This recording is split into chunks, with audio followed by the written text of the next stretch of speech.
하나님의 말씀에 대한 목회자의 관계. 본문 디모데후서 4장 1절로 11절.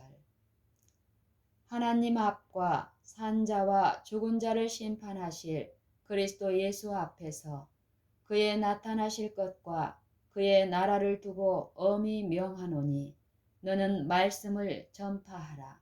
때를 얻든지 못 얻든지 항상 힘쓰라.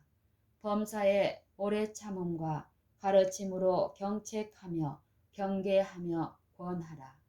때가 이르리니 사람이 바른 교훈을 받지 아니하며 귀가 가려워서 자기의 사욕을 좇을 스승을 많이 두고 또 그 귀를 진리에서 돌이켜 허탄한 이야기를 좇으리라.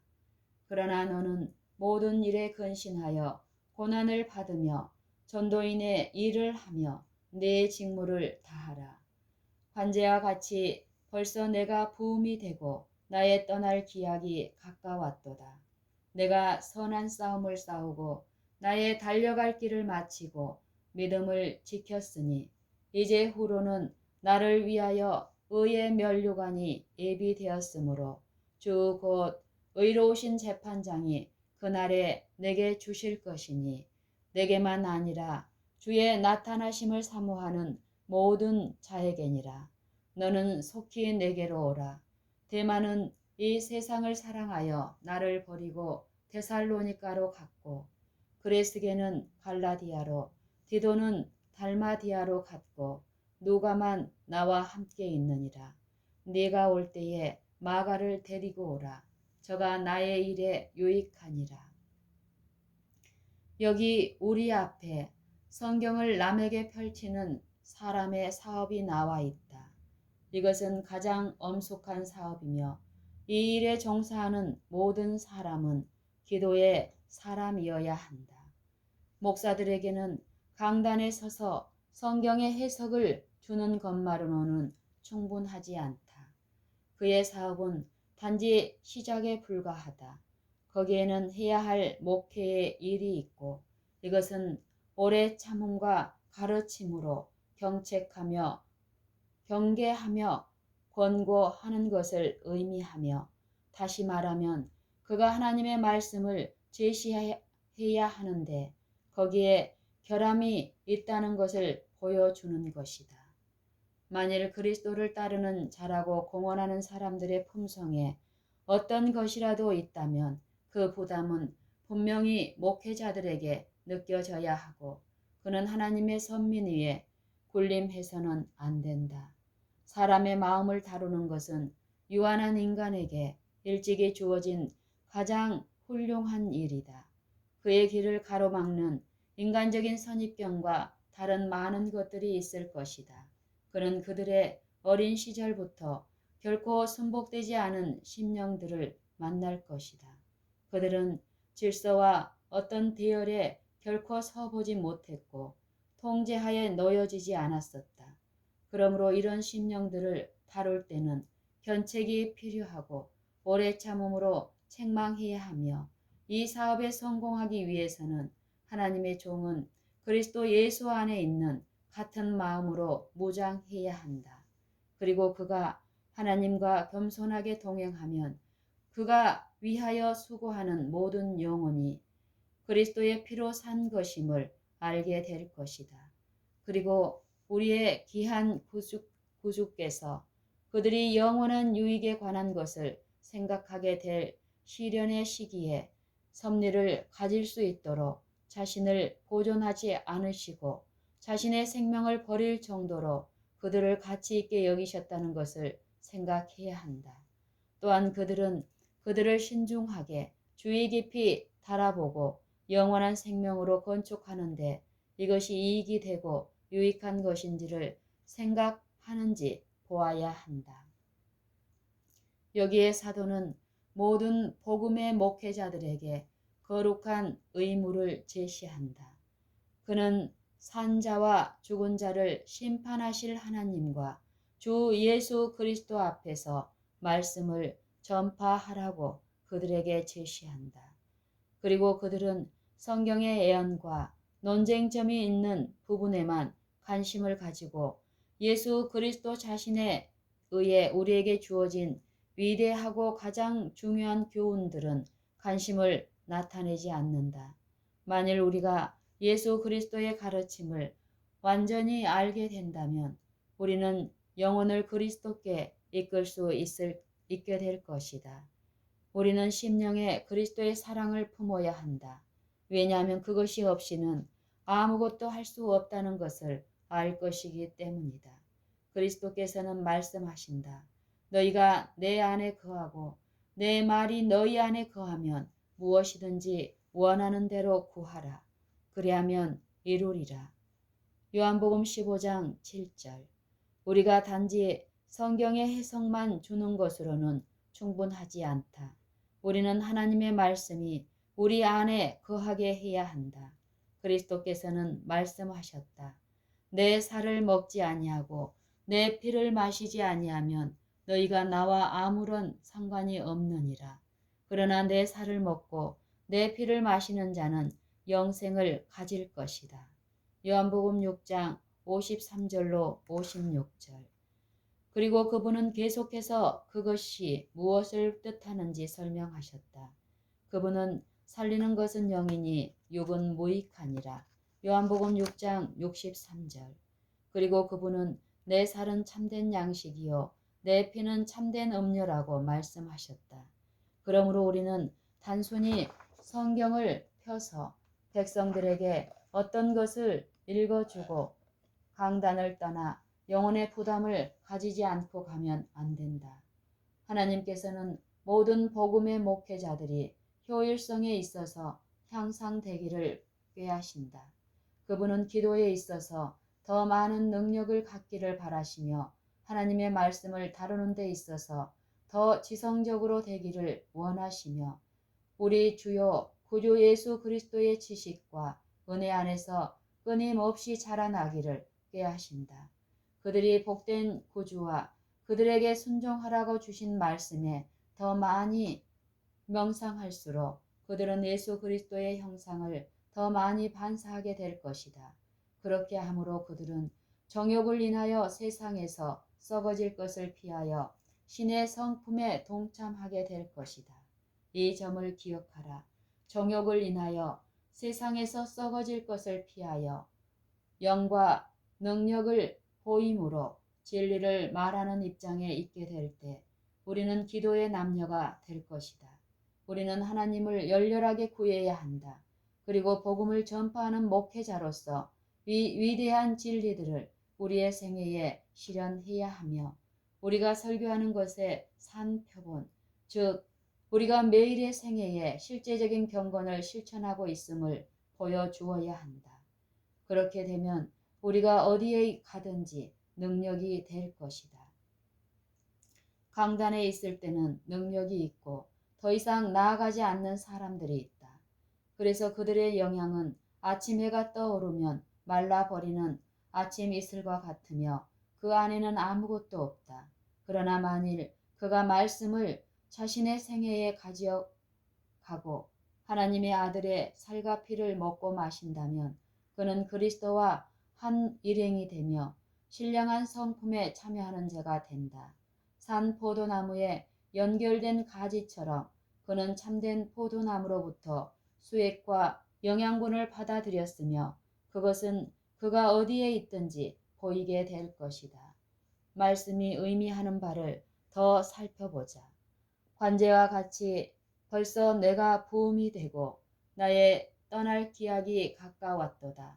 내가 선한 싸움을 싸우고 나의 달려갈 길을 마치고 믿음을 지켰으니 이제 후로는 나를 위하여 의의 면류관이 예비되었으므로 주 곧 의로우신 재판장이 그날에 내게 주실 것이니 내게만 아니라 주의 나타나심을 사모하는 모든 자에게니라. 디모데후서 4장 6절로 8절. 자, 우리 앞에는 계속적으로 신실해야 할 요인이 있다.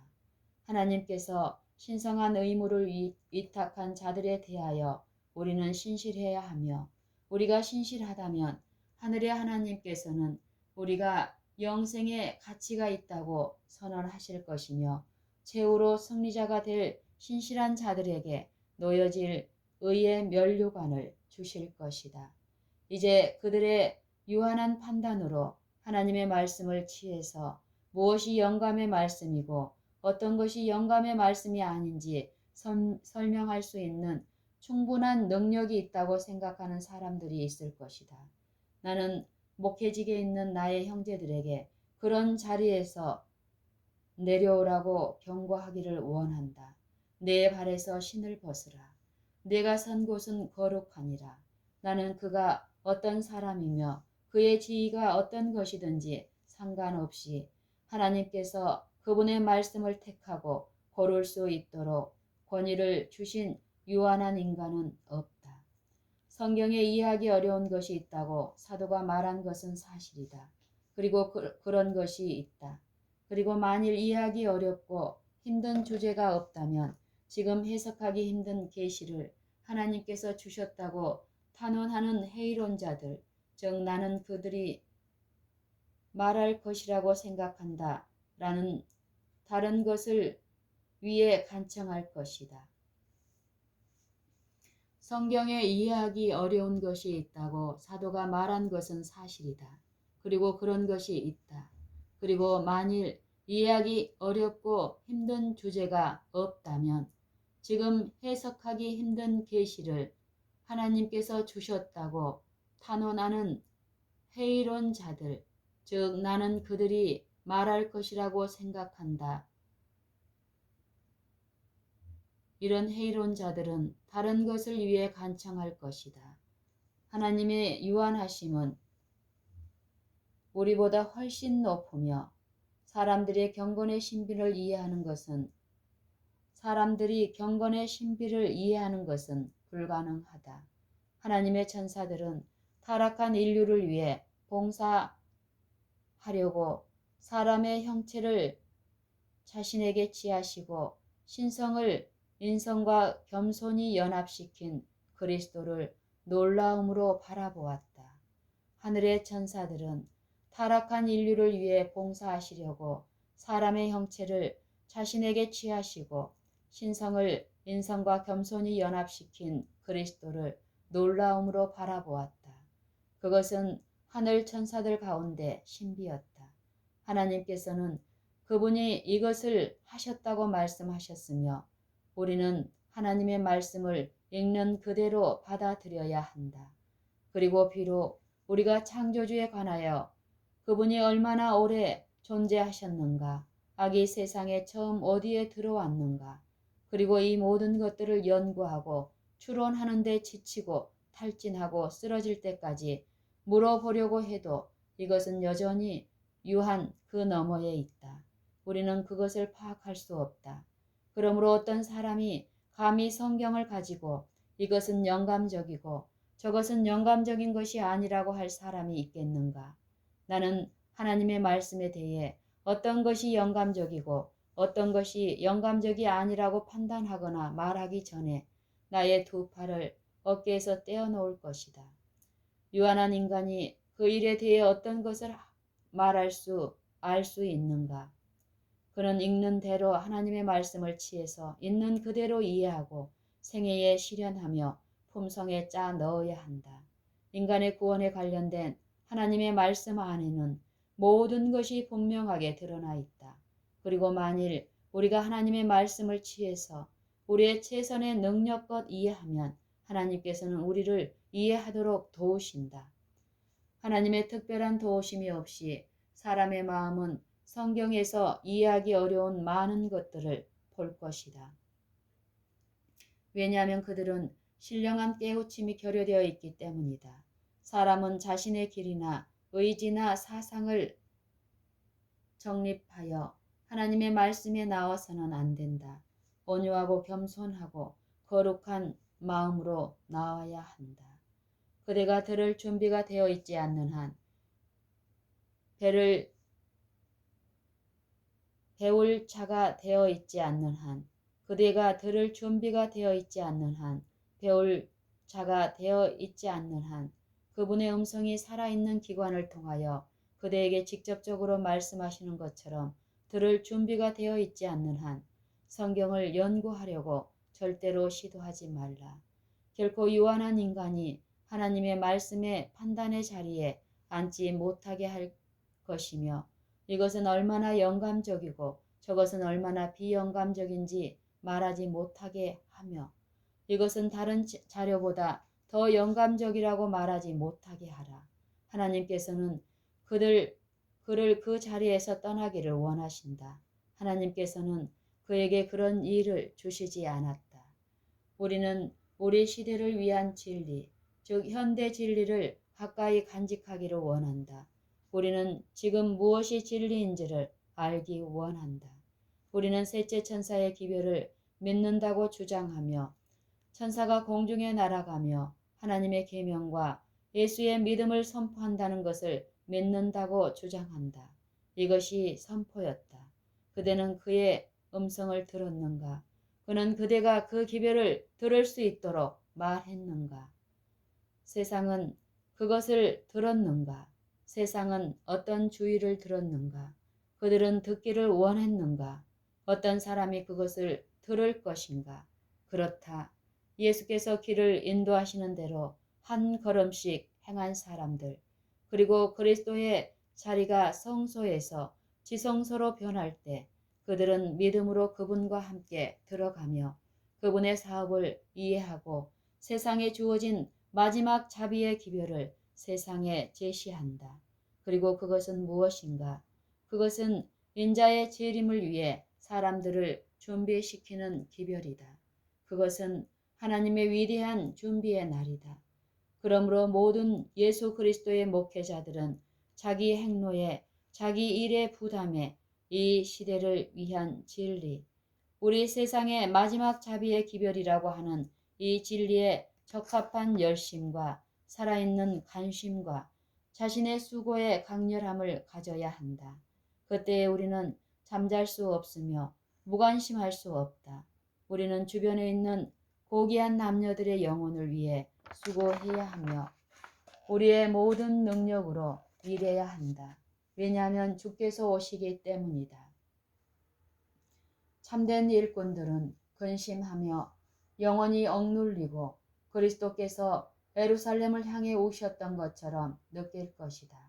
그들이 부정과 회개하지 않음을 볼 때, 주님의 말씀을 듣지 않는 사람들을 볼 때, 그들은 그분께서 외치실 때 느꼈던 것을 느끼게 될 것이다.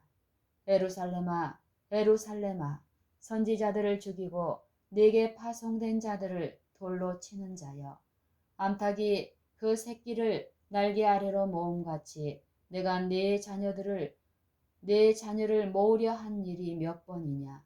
그러나 너희가 원치 아니하였도다.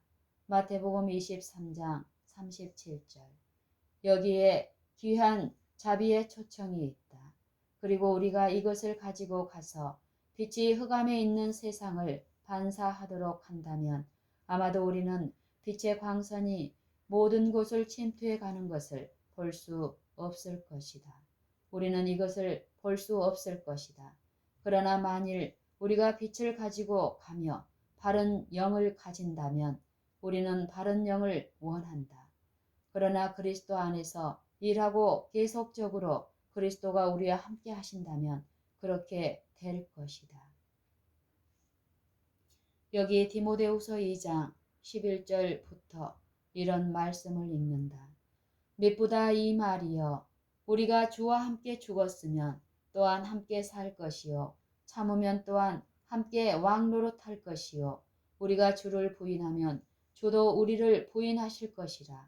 우리는 미쁨이 없을지라도 주는 일양 미쁘시니 자기를 부인하실 수 없으시리라. 너는 저희로 이 일을 기억하게 하여 말다툼을 하지 말라고 하나님 앞에서 엄히 명하라. 이는 유익이 하나도 없고 도리어 듣는 자들을 망하게 함이니라. 11절로 14절. 이것은 무슨 뜻인가?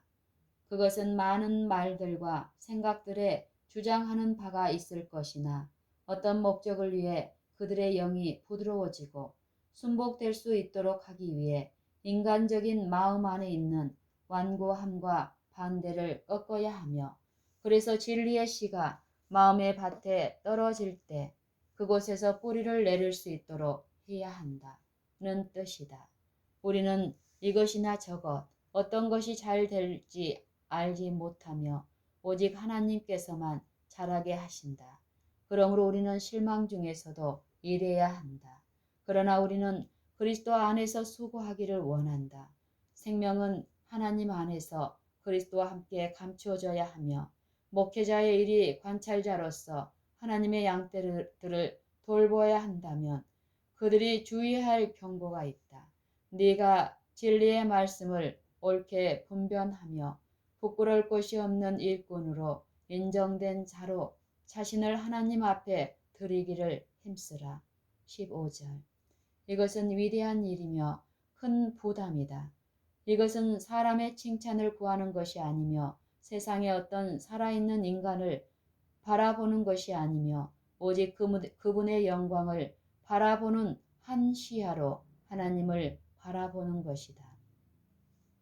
우리가 그분을 바라보면 그분은 분명히 우리를 도우실 것이다. 그분은 우리에게 수고를 할 수 있도록 돕는 은혜를 주실 것이다. 그분은 우리에게 나아가서 올 수 있는 힘을 주실 것이며, 필요하다면 귀한 씨를 가지고 나가서 틀림없이 단을 가지고 기쁨으로 돌아오게 될 것이다. 이것이 우리가 원하는 것이다. 우리는 주님께 단을 가져가기를 원한다. 우리는 어디에 있든지 말씀의 높은 의미에서 우리가 선교사라는 것을 생각하기를 원하며, 우리 앞에는 큰 일이 있다. 우리는 우리 주요 구주 예수 그리스도의 은혜와 지식 안에서 자라나며 그리스도 예수 안에서 장성한 분량의 남녀에 이르기까지 자라나는 가운데 예민한 지성을 원한다. 그리고 나서는 무엇인가? 우리는 모든 사람을 그리스도 예수 안에서 인정받은 자로 제시해야 한다. 이것이 우리의 사업이다. 그리고 남녀들이 진리를 받아들일 때 우리는 멀리 그들을 버리고 가서 그들에 대한 더 이상의 부담을 지지 않으려고 해서는 안 된다. 그들은 돌봄을 받아야 한다. 그들은 영혼의 부담으로 이끌어져야 하며, 우리는 마치 우리가 회개할 것이 있는 청지기처럼 그들을 돌보아야 한다.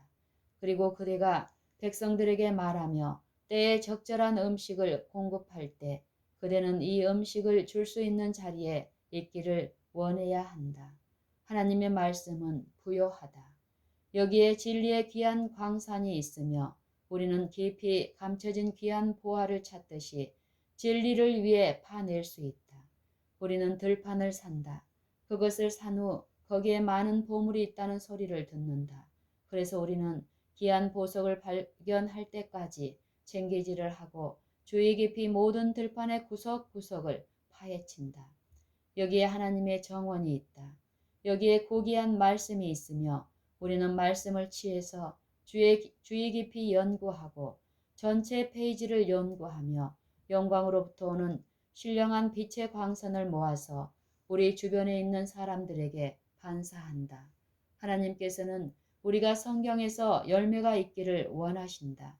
그리고 그대가 일하는 들판으로 나아갈 때 그대 자신이 연약한 사람이라고 참으로 느끼겠지만, 그러나 그대는 약한 주제를 다루는 것이 아니다. 그대는 영원한 순간의 주제를 다루고 있으며 그대는 스스로 성경을 연구하고 탐구해야 한다. 그대는 항상 이 광선에서 파내야 하며 주의 말씀을 열무로 우둔한 자에게 비치어 깨닫게 해야 한다. 시편 119편 130절. 사람의 번성으로 성경을 연구하고 페이지를 상고하며 그 아름다움을 볼 수 있게 되지만 아직 그 연구는 그들에게 아무 유익이 없다. 그러나 그들이 겸손한 심령으로 기도하는 정신으로 와서 경외함으로 말씀을 잡고 기도하는 심령으로 그 페이지를 열 때 말씀을 열므로 그 말씀이 심령에 들어가게 된다. 단지 그것을 읽는 것만으로는 충분하지 않으며 들어가야 한다.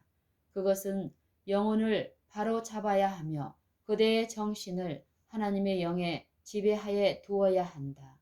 그리고 이 변화시키는 과정이 성취되었을 때, 즉 그리고 그대가 성경 안에서 강한 자가 되었고 백성들 앞에 서서 그리스도를 십자가에 못 박힌 분으로 나타낼 수 있다는 것을 우리가 알 때, 우리는 그대가 그대 안에 영생하도록 솟아나는 예수 그리스도 살아계신 셈에 갔었다는 것을 알 수 있다. 그래서 그대가 하게 될 말은 바른 말인 것을 안다. 그것들은 다만 사람들을 기쁘게 하기 위해 쩔렁거리는 소리, 헛된 말이 아닐 것이다.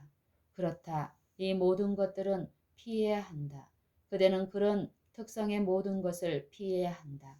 그대는 하늘에서 온 복된 진리가 생애와 품성에 변화시키는 영향을 주는 그런 자리에 있기를 원한다. 이제 빌립보서 2장 12절 말씀을 보자.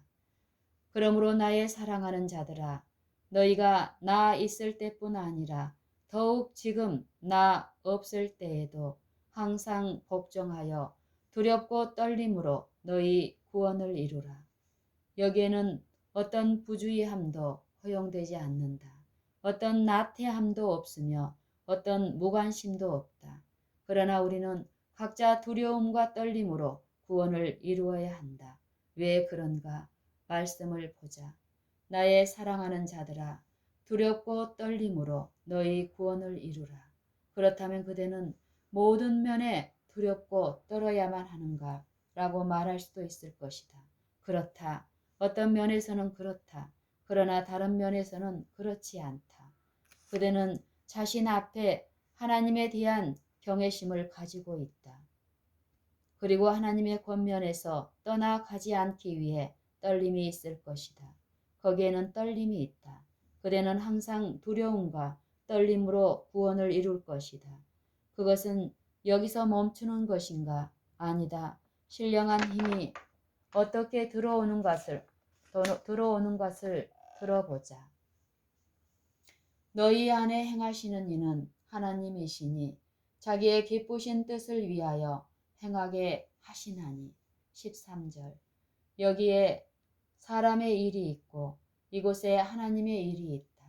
그들은 서로 협력한다. 사람은 이 사업을 신령한 힘의 도움이 없이는 성취할 수 없다. 하나님께서는 사람을 본성적인 감정과 결함이 있는 대로 취하셔서 하나님의 얼굴의 빛에 바로 놓지 않으신다. 그렇다. 사람은 자기 분야의 일을 해야만 한다. 그리고 사람이 두려움과 떨림으로 자기의 구원을 이루는 동안 그 안에서 자기의 기쁘신 뜻을 위하여 행하시는 이는 하나님이시다. 이 두 가지 결합된 능력으로 많은 사람들이 승리하여 마침내 생명의 면류관을 받을 것이다. 그는 복된 하늘과 그 앞에 있는 영원한 영광에 중한 것을 바라보며 그는 그것을 이룰까 두려워하며 약속이 떠나가 자신이 그것을 상실하게 될까 근심한다. 그는 그것을 이룰 수 없다. 그는 복된 하늘을 원하며 그것을 잡기 위해 자기 존재의 모든 힘을 자제한다. 그는 자신의 능력을 최고도로 사용한다. 그는 자기 사업에서 성공적인 정복자가 될 수 있도록 그리고 영생의 귀한 은혜를 얻을 수 있도록 모든 영적인 신경과 근육을 다 뻗쳐서 사용한다. 나는 무엇을 해야 할까? 우리가 열렬한 염원이 있고 믿음으로 우리에게 산 실제인 보이지 않는 어떤 대상을 가지고 있는 것을 세상이 볼 때 그것은 조사하고 싶은 동기를 주며 그들은 거기에 분명한 무언가 가치 있는 것이 있다는 것을 알게 될 것이다. 왜냐하면 이 믿음이 놀라운 변화를 우리 생애와 품성에 이룩했다는 것을 그들이 보기 때문이다. 변화가 일어났으면 그대는 다른 사람이다. 그대는 전에 그랬듯이 동일한 정욕적인 사람이 아니다. 그대는 전과 같이 동일한 세상적인 사람이 아니다. 그대는 정욕과 정열, 악한 추측과 악담을 하는 사람이 아니다. 그대는 결코 이런 사람이 아니다. 왜냐하면 변화가 일어났기 때문이다. 그것은 무엇인가? 그리스도의 형상이 그대 안에서 반사된 것이다.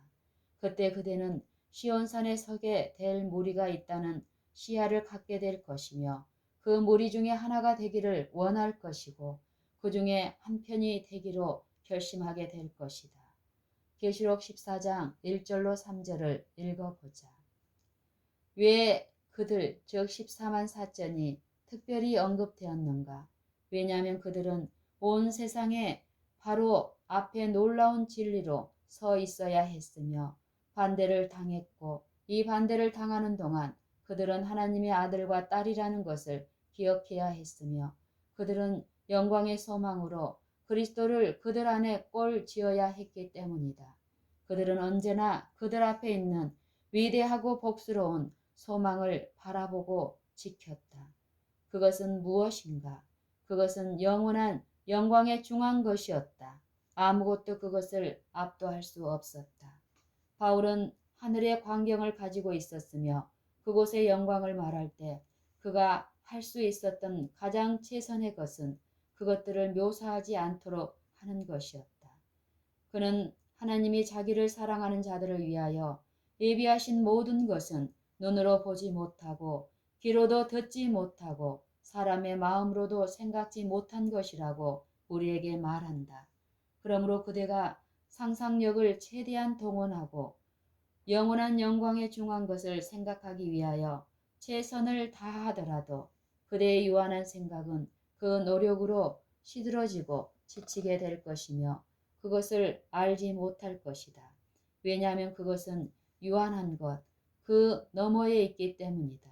하나님의 말씀에 고귀한 부활을 가져오고 영광을 펼쳐 보이기 위해서는 모든 영혼이 소모될 것이다. 어떤 산 사람이라도 그대에게 와서 제지당함이 없이 무엇이 계시며 어떤 것은 영감을 받은 것이고 다른 것은 영감을 받은 것이 아니라고 말하면서 하나님의 말씀을 분석하지 못하도록 하자. 그들 모두에게 단순히 알지 못하는 것이라고 말하라. 그들은 하나님의 신비한 것들을 전혀 이해하지 못한다. 우리가 필요한 것은 믿음을 고취하는 것이다. 우리는 어떤 사람도 나는 이것을 거절하고 이것은 받아들인다라고 말하지 않기를 바란다. 그러나 우리는 성경에 대해 전체적인 면에서 그리고 있는 그대로 절대적인 믿음을 지녀야 한다. 우리는 그대가 성경을 갖기를 바란다. 그러나 신성모독적인 손을 성경 위에 놓고 다른 사람이 단지 그렇게 말했기 때문에 이것은 영감 받은 것이 아니다라고 말하지 말라. 그 말씀에서 1.1핵이라도 취하지 말라. 형제여 손을 떼라. 괴를 만지지 말라. 그대의 손을 그 위에 놓지 말라. 하나님께서 움직이시도록 하자. 그것은 그분 자신의 능력과 함께 있으며 그분은 우리의 구원을 이루시는 방법으로 일하실 것이다. 우리는 하나님께서 일하실 어떤 여지가 있기를 원한다. 우리는 그분을 통제할 인간의 사상을 원하지 않는다. 나는 미래의 생명에 대한 영광의 어떤 것을 안다. 한 번은 어떤 자매가 나에게 글을 써서 말씀에 있는 것 외에 우리 하나님의 성에 대해 더 말해주지 않겠느냐고 물었다. 그 여자는 그 성의 도면을 내가 그릴 수 없겠느냐고 했다. 나는 그녀에게 글을 써서 말해야 할 것이 있다고 했다. 네 발에서 신을 벗어라. 네가 선 땅은 거룩함이니라. 나는 말했다. 아니다. 그대는 그릴 수 없고 묘사할 수 없으며 어떤 순교자의 혀도 미래의 생명의 영광에 대해 아무 묘사도 할 수 없다. 그러나 나는 그대가 무엇을 할 수 있는지 말해주겠다.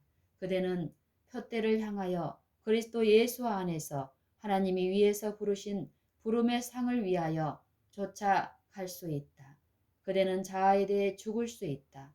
그대는 그리스도 예수 안에서 그리스도인 품성의 완전함에 이르도록 자라나기를 구할 수 있다.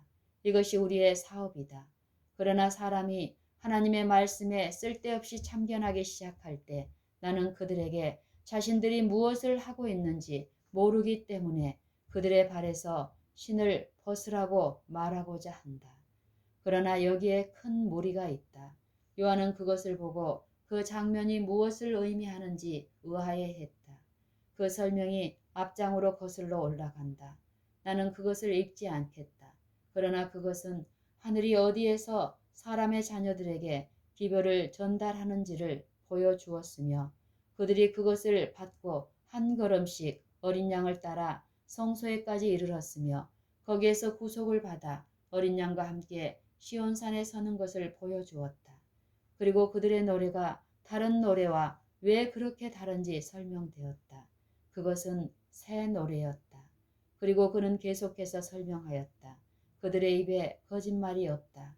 왜냐하면 그들은 하나님의 보좌 앞에 흠이 없기 때문이다. 이제 형제들이여, 우리는 우리 앞에 놓인 것을 그대로 본다. 만일 우리가 제어되지 않는 혀를 가지고 그것으로 말하게 되면 우리는 그것들을 치료해야 한다.